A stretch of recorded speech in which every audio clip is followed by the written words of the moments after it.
Bismillahirrahmanirrahim. Assalamualaikum warahmatullahi wabarakatuh. Alhamdulillahirrahmanirrahim. Assalatu wassalamu ala asrofil anbiya wal mursalin wa ala alihi washabihi rasulillahi ajma'in. Puji syukur kehadiran Allah Subhanahu wa taala yang telah memberi rahmat dan karunia-Nya sehingga pada saat ini bisa melaksanakan presentasi.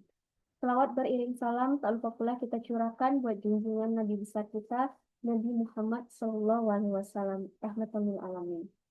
Yang saya hormati Bapak Ibu dosen pengampu mata kuliah metodologi penelitian, Bapak Dr. Ahmad Fauzi MSI dan Ibu Prof. Dr. Deswita MSI. Baiklah, tanpa memperpanjang mukadimahnya, langsung saja saya Sesi Indasari dengan NIM 25175010, mahasiswa program studi S2 Pendidikan Fisika Universitas Negeri Padang. Di sini izin untuk mempresentasikan proposal tesis mata kuliah metodologi penelitian dengan judul Pengaruh Dual Space Inquiry Model dalam meningkatkan kemampuan berpikir kreatif siswa pada pembelajaran fisika di SMA.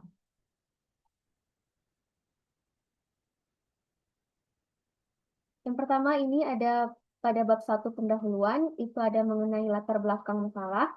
Pada kondisi ideal atau keadaan ideal, dijelaskan yang pertama itu berkaitan dengan perkembangan ilmu pengetahuan dan teknologi pada abad ke-21, di mana perkembangan ilmu pengetahuan dan teknologi itu semakin pesat pada abad 21 ini, yang telah membawa perubahan besar pada hampir seluruh kehidupan, termasuk pada bidang pendidikan. Nah, di tengah arus globalisasi dan digitalisasi, sistem pendidikan itu dituntut untuk menghasilkan generasi yang tidak hanya menguasai pengetahuan saja, tetapi juga mampu berpikir kritis, reflektif, dan kreatif dalam menghadapi berbagai tantangan yang kompleks. Kemampuan berpikir kreatif ini sendiri menjadi salah satu kompetensi kunci yang harus dikembangkan dalam proses pembelajaran. Nah, karena terkait erat dengan kemampuan menyusun ide-ide baru, memecahkan masalah, serta inovatif dalam melihat suatu fenomena dari berbagai sudut pandang. Hal itu disampaikan oleh Putri tahun 2025. Kemudian, ada terkait dengan kemampuan berpikir kreatif menjadi kompetensi esensial pada abad ke-21, di mana menurut World Economic Forum tahun 2020 secara eksplisit menyebutkan bahwa kreativitas merupakan salah satu dari 5 keterampilan kunci yang dibutuhkan pada masa depan. Nah, hal ini menunjukkan bahwa kreativitas itu bukan lagi pelengkap dalam pembelajaran, tetapi menjadi inti dari pengembangan sumber daya manusia yang kompetitif. Maka pendidikan Indonesia, khususnya pada bidang sains seperti mata pelajaran fisika ini, harus mampu memfasilitasi siswa untuk mengembangkan kemampuan berpikir secara terkhusus kemampuan berpikir kreatif secara sistematis dan juga kompleks. Hal itu disampaikan oleh Zahara et al. Tahun 2020. Kemudian, fisika ini juga menjadi salah satu disiplin ilmu sains yang menuntut konsep-konsep yang abstrak dan juga penerapan dalam kehidupan sehari-hari. Nah, di mana pada bagian permasalahan di sini, kemampuan berpikir kreatif siswa masih rendah, terutama pada indikator originality dan juga elaborasi. Di mana sayangnya, sejumlah penelitian menunjukkan bahwa kemampuan berpikir kreatif siswa dalam pembelajaran fisika itu masih tergolong rendah, terutama pada indikator originality dan juga elaborasi. Hal itu diperoleh dari penelitian Firdaus et al. Tahun 2025 dan juga Sapulete et al. Tahun 2024. Nah, kesenjangan ini kita sering disebabkan oleh lingkungan belajar yang kurang mendukung eksplorasi ide dan juga minimnya strategi pembelajaran yang mendukung kreativitas siswa. Hal itu disampaikan oleh Cajigal dan Pico tahun 2025. Nah, selain itu, pendekatan pembelajaran yang masih berpusat pada guru atau teacher center yang cenderung tidak memberi partisipasi aktif dan juga inisiatif siswa dalam berpikir secara bebas. Hal tersebut disampaikan oleh Akmam et al. Tahun 2025. Nah, dari banyaknya sekolah SMA atau sekolah menengah, pembelajaran fisika ini masih cenderung didominasi oleh pendekatan teacher center yang menjadikan siswa sebagai penerima informasi pasif. Nah, padahal untuk menumbuhkan kreativitas siswa itu perlu diberikan ruang berpikir, bereksperimen, serta melakukan refleksi dalam suasana pembelajaran yang aman dan juga kolaboratif. Kemudian pada penelitian ini dilakukan studi pendahuluan awal melalui kegiatan observasi dan juga wawancara di sekolah. Nah, berdasarkan hasil identifikasi masalah di SMA Negeri 2 Kerinci, dari hasil observasi itu dilakukan pada kelas 11A dan juga 11B, yang ditemukan permasalahannya bahwa masih menunjukkan perilaku yang bersifat pasif. Mereka itu jarang bertanya, kurang terlibat dalam diskusi, dan tidak mampu mengaitkan materi fisika dengan contoh dalam kehidupan nyata atau dalam kehidupan sehari-hari. Begitupun pada saat melakukan wawancara dengan guru fisika, beliau menyampaikan bahwa siswa itu cenderung terpaku pada jawaban dari buku teks. Nah, belum terbiasa atau belum bisa menyampaikan ide dengan bahasa mereka sendiri atau pemahaman mereka sendiri. Nah, selain itu, pendekatan yang diterapkan oleh guru pada saat pembelajaran itu belum sepenuhnya terlaksana, misalkan menggunakan model inquiry. Nah, itu belum dilaksanakan secara optimal. Jadi, sehingga guru itu sering menerapkan model konvensional yang fleksibel saja, sesuai dengan apa yang ingin diterapkan. Karena hal itu disampaikan oleh guru sendiri, masih terbatasnya pemahaman mereka terkait dengan model-model yang berkembang saat ini, sehingga menjadi kendala untuk mereka terapkan di sekolah, dan juga keterbatasan dari sarana prasarana dan juga waktu yang mereka miliki. Hingga dalam pembelajaran itu jarang sekali bahkan tidak pernah diintegrasikan dengan teknologi dalam pembelajaran dengan menggunakan model-model yang berkembang saat ini. Jadi masih sering sekali terjadi pembelajaran dengan menggunakan model yang konvensional. Maka dari itu, berdasarkan dari uraian yang disebutkan dari hasil observasi dan juga wawancara yang diperoleh, dapat dirumuskan yang menjadi salah satu permasalahan utama di kelas 11A dan juga 11B, yaitu kurangnya kemampuan berpikir kreatif siswa atau kemampuan berpikir kreatif siswa itu masih rendah. Nah, hal itu juga diperkuat dengan pernyataan Mulyadi tahun 2024 yang menyatakan bahwa individu yang memiliki kemampuan berpikir kreatif itu ditandai dengan kemampuannya dalam menghasilkan berbagai ide dari seluruh dan menghasilkan berbagai ide dan juga solusi untuk menyelesaikan sebuah permasalahan, dan juga dapat memberikan solusi yang bervariatif serta menghasilkan jawaban yang unik dengan menggunakan pemahaman mereka sendiri, dan juga dapat memperluas dari suatu gagasan atau jawaban yang mereka berikan.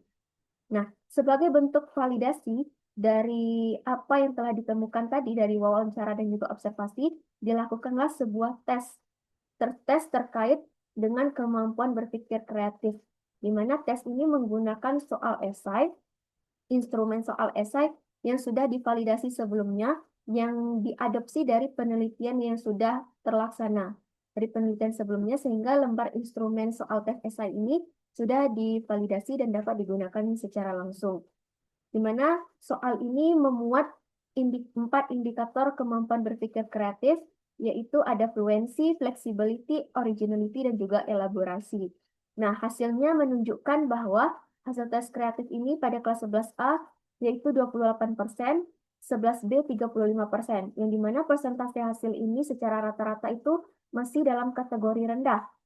Kriteria ini diadopsi dari Ridwan tahun 2010. Nah, di sini peneliti juga melakukan analisis secara per indikator dari 4 indikator kemampuan berpikir kreatif, yang dimana itu memperoleh hasil dari kelas 11A, dari 32 siswa itu memperoleh persentase hasil tes 61% untuk berpikir lancar, 45% untuk berpikir luas, 36% untuk berpikir orisinil. Nah, ini 36% untuk berpikir orisinil, dan juga 38% itu untuk elaborasi. Sedangkan untuk kelas 11B dengan jumlah siswa 34 orang itu diperoleh persentase hasil tes 52% untuk berpikir lancar, kemudian 53% untuk berpikir luas, 34% itu untuk berpikir orisinil, dan 37% itu untuk elaborasi. Nah, dari hasil tes ini, kedua kelas tersebut pada indikator berpikir lancar dan luas itu berada pada kategori yang cukup. Sedangkan untuk berpikir orisinil dan juga elaborasi itu masih pada kategori yang kurang atau masih dalam kategori rendah. Nah, kriteria itu diadopsi dari Ridwan tahun 2010 yang dapat dilihat pada tabel kategori yang telah dipaparkan. Maka dari itu, fakta ini memperkuat bahwa pembelajaran yang diterapkan itu belum mampu mendorong proses kognitif yang kompleks. Maka oleh karena itu, dibutuhkan pendekatan pembelajaran yang mampu merangsang eksplorasi ide, pemikiran fleksibel, dan juga kolaborasi ilmiah dalam suasana pembelajaran yang mendukung. Kemudian, dari permasalahan yang ditemukan, peneliti melakukan penelitian pendahuluan atau studi pendahuluan sebelum diterapkannya solusi atau dirancangnya sebuah solusi. Ada studi pendahuluan yang dilakukan terkait dengan faktor-faktor yang mempengaruhi kemampuan berpikir kreatif siswa. Nah, dalam pembelajaran fisika, faktor-faktor yang dapat mempengaruhi kemampuan berpikir kreatif siswa itu diperoleh hasil bahwa kemampuan berpikir kreatif itu dapat dipengaruhi oleh intrinsic motivation, self-efficacy, keterampilan proses sains, dan juga teacher support. Nah, di mana faktor-faktor itu memiliki pengaruh secara langsung dan juga tidak langsung dalam pembelajaran fisika, di mana dukungan guru atau teacher support ini terbukti memiliki peran paling dominan dengan pengaruh yang signifikan terhadap motivasi intrinsik, kepercayaan diri, dan juga keterampilan proses sains, yang secara berantai itu dapat berdampak pada keterampilan atau kemampuan berpikir kreatif siswa. Keterampilan proses sains ini sendiri menjadi faktor paling berpengaruh langsung, paling kuat terhadap kreativitas, di mana menandakan bahwa penguasaan terhadap tahapan ilmiah seperti observasi, analisis, dan interpretasi itu sangat penting dalam mendorong munculnya ide-ide baru.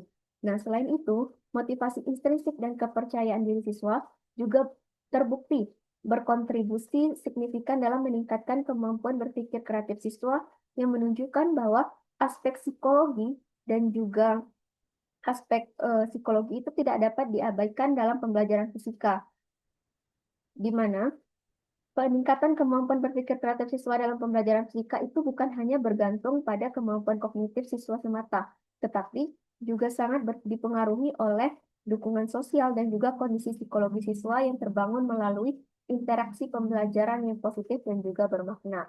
Di mana studi pendahuluan ini dilakukan di sekolah SMA Negeri 2 Kerinci dan juga pada kelas 11 yang telah mempelajari pembelajaran fisika. Itu dilakukan dengan menggunakan instrumen atau menggunakan kuesioner yang telah divalidasi oleh dosen pembimbing, kemudian dilakukan analisis data menggunakan aplikasi Smart PLS. Nah, dari situlah terlihat bahwa faktor-faktor yang mempengaruhi kemampuan berpikir kreatif sehingga dapat disimpulkan hasilnya seperti apa yang telah dijelaskan tadi. Maka dari hasil itu, dapat diambil solusi dari penelitian ini terkait dengan berpikir kreatif, yaitu diterapkannya dual space inquiry model dalam pembelajaran, di mana model ini diadopsi dari Novitra et al. Tahun 2025. Novitra et al. Tahun 2025 itu menyatakan bahwa model ini mampu menciptakan suasana belajar yang mendukung suasana belajar yang mendorong keberanian siswa untuk berpikir secara berbeda, berargumen, dan berinovasi dalam menyelesaikan permasalahan fisika. Nah, penelitian ini juga menyebutkan bahwa guru itu memiliki peran yang sentral dalam merancang kegiatan inquiry yang bermakna, termasuk pengelolaan interaksi sosial dan juga refleksi individu selama pembelajaran yang berlangsung. Maka dalam penelitian ini, akan mengadopsi dual space inquiry model sebagai strategi dalam pembelajaran fisika terhadap dengan harapan dapat meningkatkan kemampuan berpikir kreatif siswa. Di mana menurut Zhou et al. Tahun 2022, perpaduan dari dua ruang ganda ini pada model dual space inquiry menciptakan pengalaman belajar yang seimbang antara pemikiran mandiri dan juga kerjasama kelompok yang sangat relevan dalam pendidikan sains modern. Nah, dengan model ini, siswa itu dilibatkan secara aktif dalam proses inquiry, diskusi, eksperimen, serta penyusunan dan pengujian ide yang secara sistematis. Maka dari itu, perlu diuji pengaruh model ini dalam meningkatkan kemampuan berpikir kreatif siswa. Kemudian ada bagian identifikasi masalah. Dalam penelitian ini terdapat 4 identifikasi masalah. Yang pertama itu kemampuan berpikir kreatif siswa yang masih tergolong rendah. Kemudian yang kedua, pembelajaran fisika yang masih didominasi oleh pendekatan teacher center. Yang ketiga, pendekatan inquiry yang belum diterapkan secara maksimal oleh guru. Dan yang keempat, belum ada model pembelajaran yang mengintegrasikan teacher support, self-efficacy, motivasi intrinsik, dan juga keterampilan proses sains secara menyeluruh. Yang dimana faktor-faktor ini diperoleh tadi dari penelitian pendahuluan. Kemudian, pembatasan masalah pada penelitian ini hanya berfokus pada pengaruh penerapan dari dual space inquiry model sebagai variabel bebas terhadap kemampuan berpikir kreatif siswa sebagai variabel terikatnya. Adapun rumusan masalah pada penelitian ini yaitu bagaimana pengaruh penerapan dual space inquiry model terhadap kemampuan berpikir kreatif siswa dalam pembelajaran fisika di SMA. Nah, kemudian tujuan dari penelitian ini yaitu untuk menguji dan menganalisis pengaruh penerapan dual space inquiry model terhadap peningkatan kemampuan berpikir kreatif siswa dalam mata pelajaran fisika di jenjang sekolah menengah atau di SMA. Manfaat dari penelitian ini ada manfaat secara teoritis, di mana manfaat secara teoritis ini diharapkan dapat memberikan kontribusi terhadap pengembangan teori dalam bidang pendidikan fisika, khususnya dalam hal pendekatan pembelajaran inovatif yang berorientasi pada pengembangan kemampuan berpikir kreatif siswa. Hasil penelitian ini dapat memperkuat landasan teoritis mengenai pentingnya integrasi ruang kognitif dan sosial dalam proses belajar. Kemudian adapun manfaat praktisnya bagi guru memberikan alternatif model pembelajaran yang efektif dan relevan untuk diterapkan dalam pembelajaran fisika. Kemudian bagi siswa itu sendiri membantu dalam mengembangkan kemampuan berpikir kreatif melalui kegiatan pembelajaran yang mendukung, menantang, kolaboratif dan juga reflektif yang berbasis ruang ganda dengan mengintegrasikan teknologi. Kemudian bagi sekolah, itu memberikan masukan bagi pihak sekolah dalam merancang program pelatihan guru dan pengembangan kurikulum yang mendukung pembelajaran yang berbasis inquiry dan juga kreativitas. Kemudian bagi peneliti ini sendiri, menjadikan atau memberikan pengalaman ilmiah dan kontribusi dalam pengembangan inovasi pembelajaran fisika yang adaptif dan sesuai dengan tuntutan pada abad 21 ini. Kemudian adapun kebaruan dari penelitian ini, di mana kebaruannya yaitu kontribusi empiris dual space inquiry model, kemudian integrasi dua ruang belajar secara eksplisit, dan integrasi menyeluruh dari faktor pendukung kreativitas dalam sebuah rancangan pembelajaran. Kemudian ada definisi operasional di sini. Yang pertama itu ada dual space inquiry model, di mana model pembelajaran yang inovatif yang mengintegrasikan dua lingkungan belajar sekaligus, yaitu ruang kognitif dan yang memfasilitasi refleksi individu dan juga ruang sosial yang mendorong interaksi dan kolaborasi antar siswa.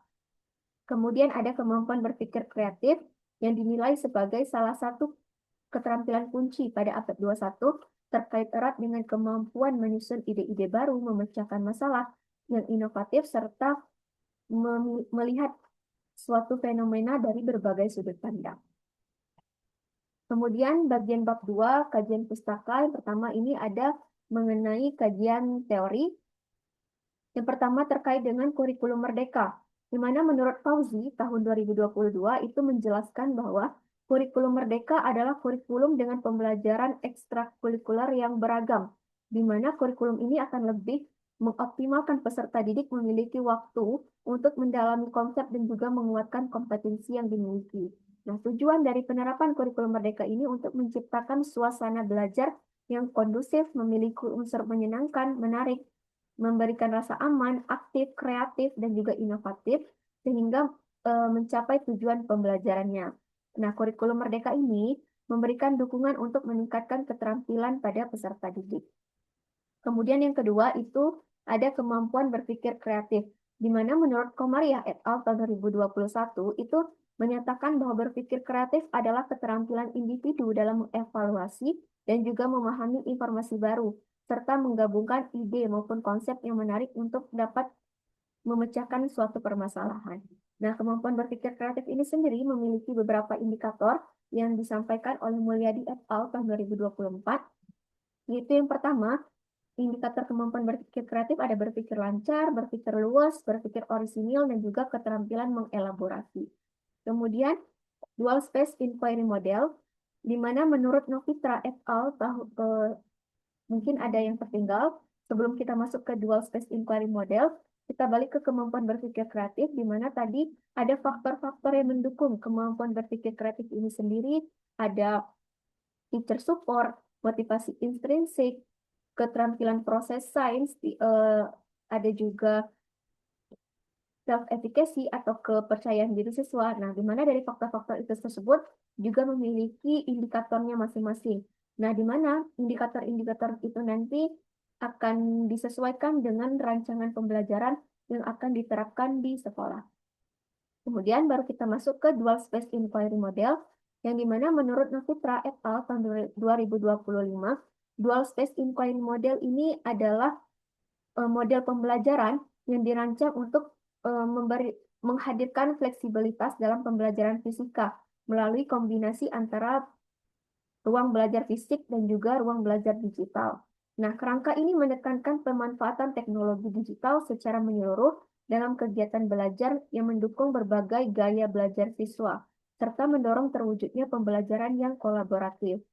Nah, Dual Space Inquiry Model ini memiliki beberapa fase atau sintaks. Yang pertama itu ada fase orientasi.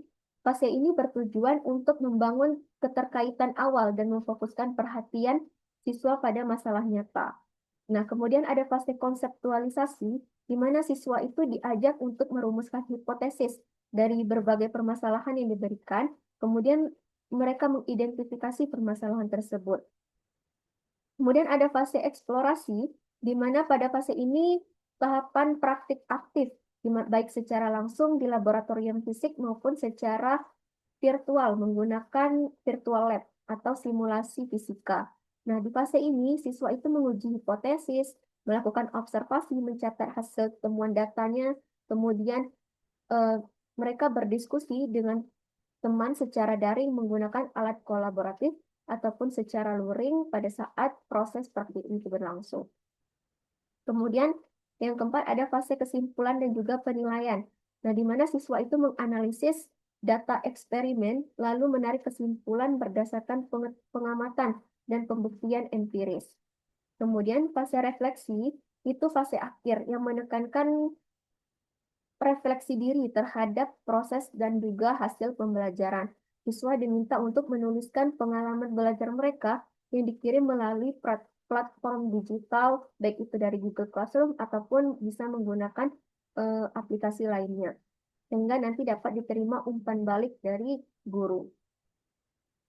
Adapun materi yang digunakan pada penelitian ini yaitu fluidastatis, di mana materi ini dipilih berdasarkan hasil diskusi bersama guru mata pelajaran fisika yang dipilih berdasarkan analisis materi, kemudian kriteria yang ditentukan yaitu pada proses pembelajaran fisika, materi yang masih memiliki nilai rendah dari siswa yang dominan itu pada materi fluida ini, di mana siswa itu masih mengalami kesulitan dan juga fluida itu membutuhkan banyak praktikum atau percobaan secara langsung agar siswa ini bisa memiliki pemahaman yang deep dan bisa memahami konsep fluida secara baik.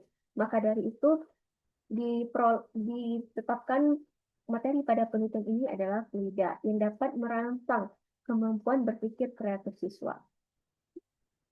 Kemudian ada penelitian relevan, di mana penelitian relevan yang pertama itu ada dari Putri et al. Tahun 2024 dengan judul penelitiannya Creative Thinking Skill in Physics Learning. Nah, hasil penelitiannya menunjukkan bahwa pembelajaran itu menjadi aktif dengan model inquiry, tetapi kemampuan berpikir kreatif itu belum tergolong baik sehingga memerlukan inovasi model pembelajaran baru atau model inquiry yang diintegrasikan dengan sesuatu.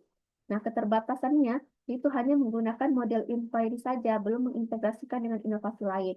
Maka dari itu, penelitian ini mengintegrasikan model inquiry dengan dua ruang ganda tadi, yaitu dual space inquiry, dengan mengintegrasikan juga faktor-faktor yang mempengaruhi kemampuan berpikir kreatif yang telah dilakukan penelitian pendahuluan atau studi pendahuluan tadi. Kemudian, menurut Novitra et al., penelitian dari Novitra et al. Tahun 2025 dengan judul Design of Dual Space Inquiry Framework for Facilitating Flexible Learning in Digital Technology Era. Di mana hasil penelitian ini menunjukkan bahwa kerangka dual space inquiry itu memiliki validitas yang tinggi. Nah, dual space inquiry ini mampu menggabungkan ruang digital dan fisik secara seimbang. Dan keterbatasannya itu belum menguji dampak dual space inquiry terhadap kemampuan kognitif tertentu seperti berpikir kreatif, dan juga belum diterapkan pada pembelajaran di sekolah.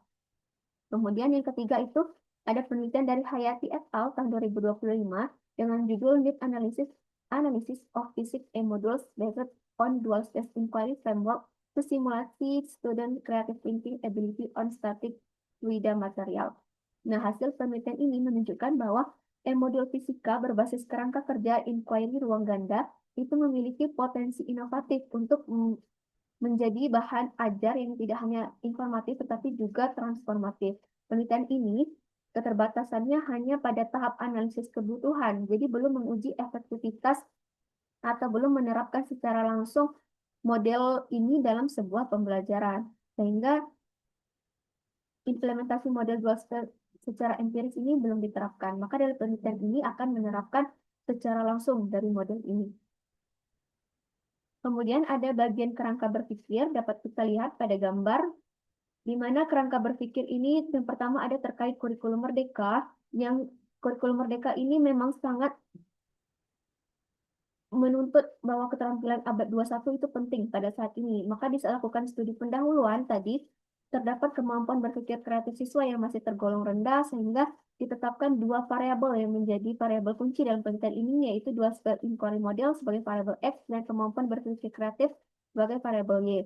Nah, disusunlah instrumen dari dua variabel tersebut, di mana instrumen ini akan melalui tahap validitas instrumen. Instrumennya berupa lembar observasi, soal esai, dan lembar wawancara yang akan divalidasi oleh beberapa ahli. Nah, setelah validasi instrumen dilakukanlah pengumpulan data dan juga pengujian pada saat penelitian secara langsung di sekolah. Yang akan menjawab penelitian ini yaitu pengaruh dual space inquiry model dalam meningkatkan kemampuan berpikir kreatif siswa pada pembelajaran fisika. Maka dari itu terjawablah hipotesis yang telah disusun. Nah, hipotesis pada penelitian ini yaitu yang pertama, HO tidak terdapat pengaruh dual space inquiry model dalam meningkatkan kemampuan berpikir kreatif siswa dalam pembelajaran fisika, dan HA-nya itu terdapat pengaruh dual space inquiry model dalam meningkatkan kemampuan berpikir kreatif siswa dalam pembelajaran fisika. Nah, kemudian bab 3 metodologi penelitian. Ini yang pertama ada terkait dengan jenis penelitian. Pada penelitian ini menggunakan metode campuran atau mixed method dengan desain explanatory sequential. Nah, di mana desain ini terdiri atas dua tahapan utama yang dilakukan secara berurutan. Pertama, data kuantitatif dikumpulkan dengan tes menguji dual space inquiry model ini terhadap kemampuan berpikir kreatif dengan soal tes tadi. Kemudian data kualitatif itu melalui lembar observasi dan juga wawancara untuk melihat keterlaksanaan dari model ini. Kemudian penelitian ini merupakan penelitian quasi eksperimen design yang menerapkan pretest dan post-test, pretest sebelum penelitian dan post-test setelah diterapkannya perlakuan. Maka dari itu nanti dilihat bagaimana kemampuan berpikir kreatif siswa di kelas eksperimen dan juga di kelas kontrol. Kemudian yang B ada populasi dan sampel. Pada populasi dan sampel itu siswa kelas 11A dan 11B pada fase F, SMA Negeri 2, di mana sampel ini dipilih dengan menggunakan purposive sampling, yaitu sampel ditentukan berdasarkan beberapa pertimbangan tertentu, diambil satu kelas kontrol dan diambil satu kelas eksperimen. Kemudian yang ketiga itu instrumen penelitian. Pada penelitian ini menggunakan instrumen wawancara awal untuk melihat permasalahan yang terjadi, dilakukan pada tahap identifikasi permasalahan tadi. Kemudian ada lembar observasi, di sini menggunakan lembar observasi guru dan juga lembar observasi siswa untuk melihat keterlaksanaan dari pembelajaran menggunakan dual space inquiry model ini. Di mana lembar observasi ini disusun berdasarkan dari sintaks-sintaks atau fase dari model dual space inquiry, yang dimana nanti akan melalui tahap validasi. Kemudian ada soal tes, itu untuk terkait dengan variabel kemampuan berpikir kreatif yang disusun berupa soal tes uraian dengan berdasarkan pada indikator-indikator kemampuan berpikir kreatif. Nah, soal tes ini akan melalui tahap uji validitas, reliabilitas, tingkat kesukaran, dan daya beda, yang dimana telah dicantumkan pada bagian proposal bagaimana itu kriteria validitas, reliabilitas, tingkat kesukaran, dan daya beda. Kemudian dari hasil itu nanti baru dapat diterapkan pada pembelajaran. Kemudian ada teknik pengumpulan data. Di sini menggunakan teknik pengumpulan data kualitatif dan juga teknik pengumpulan data kuantitatif. Di mana pada data kualitatif itu ada berupa soal tes dan data kuantitatif berupa soal tes, data kualitatif itu mengumpulkan data melalui wawancara dan juga lembar observasi. Kemudian di sini ada teknik analisis data. Yang pertama itu menggunakan statistik deskriptif, di mana analisis data ini pretest dan posttest untuk mengetahui peningkatan dari kemampuan berpikir kreatif siswa pada pembelajaran dengan menerapkan dari dual space inquiry model. Nah, untuk nilai siswa itu dihitung dengan menggunakan rumus nilai sama dengan skor yang diperoleh siswa per skor maksimal dikali 100%. Nah, nilai itu digunakan untuk menghitung dari yang diperoleh siswa pada saat tes tadi. Kemudian ada uji normalitas. Uji normalitas ini bertujuan untuk mengetahui apakah sebaran data pada kelompok data atau variabel tersebut terdistribusi normal atau tidak. Nah, uji normalitas yang digunakan pada penelitian ini adalah uji Shapiro-Wilk, yang di mana rumus-rumusnya itu sudah dicantumkan pada bagian proposal. Uji normalitas ini merupakan uji prasyarat yang harus dilakukan sebelum melanjutkan pada uji-uji selanjutnya. Nah, kemudian ada uji homogenitas, di mana uji ini bertujuan untuk mengamati apakah data dari kedua kelompok sampel itu mempunyai variasi yang berbeda, ya, mempunyai variasi yang homogen atau tidak. Nah, uji ini digunakan dalam penelitian ini adalah Fisher dalam buku Subjana tahun 2014 dengan langkah-langkah yang pertama itu bagi data menjadi dua kelompok, kemudian menentukan simpangan baku dari masing-masing kelompok, menentukan F hitung menggunakan rumus yang sudah tertera di proposal, kemudian menentukan taraf signifikannya, baru menentukan F tabel, dan juga setelah itu diperoleh itu baru kita menganalisisnya berdasarkan kriteria pengujian, yaitu jika F hitung lebih besar dari F tabel, maka H0-nya ditolak. Kemudian jika F hitung lebih kecil atau sama dari F tabel, maka HO-nya itu dapat diterima. Kemudian dilanjutkan dengan uji ANCOVA, di mana ANCOVA ini merupakan teknik analisis yang berguna untuk meningkatkan presisi sebuah percobaan, karena di dalamnya dilakukan pengaturan terhadap pengaruh perubahan bebasnya yang mencakup variabel kuantitatif dan kualitatif. Nah, uji ANCOVA ini dilakukan jika data memenuhi asumsi dari uji ANCOVA ini sendiri. Nah, pada tahap ini dilakukan uji ANCOVA pada pretest untuk mengetahui apakah pengaruh perlakuan terhadap respon dilakukan pada posttest. Saya ulangi, uji ANCOVA ini dilakukan pada posttest untuk mengetahui apakah perlakuan terhadap respon dengan mengontrol perubahan lain yang kuantitatif. Nah, adapun model ANCOVA ini sudah juga sudah dipaparkan pada bagian pendahuluan bagaimana itu pemenuhan asumsi dari ANCOVA itu sendiri, hipotesis dari ANCOVA, asumsi dasar dari ANCOVA. Adapun kriteria atau dari uji ANCOVA ini yaitu jika nilai p-value atau signifikannya itu lebih kecil daripada 0,05, maka dia terdapat pengaruh. Dan sebaliknya, jika nilai p-value atau signifikannya itu lebih besar daripada 0,05, maka dia tidak terdapat pengaruh. Kemudian dilanjutkan dengan uji effect size, di mana effect size ini adalah nilai yang diperoleh untuk melihat seberapa besar efek atau perbedaan antara kelompok yang diberi perlakuan atau kelompok eksperimen dengan kelompok yang tanpa diberi perlakuan atau kelompok kontrol. Nah, adapun dalam penilaian ini, yaitu menggunakan rumus de Cohen untuk menentukan nilai effect size. Rumus-rumusnya juga sudah dipaparkan pada bagian proposal. Kemudian untuk kriterianya dari efek size juga sudah dipaparkan pada bagian proposal. Itu ada kriteria memiliki efek tinggi, memiliki efek sedang, memiliki efek rendah, dan juga memiliki efek yang lemah berdasarkan persentase dari hasil analisis efek size ini. Kemudian yang terakhir, yang F itu ada jadwal penelitian. Dapat kita lihat yang dipaparkan pada gambar di sini.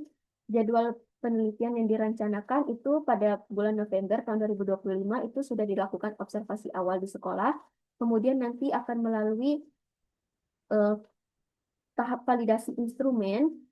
Kemudian ada juga tahap pengambilan data yang akan dilakukan setelah instrumen divalidasi. Baru setelah pengambilan data akan dilakukan pengolahan data atau analisis data berdasarkan dengan teknik-teknik analisis data yang sudah dipaparkan.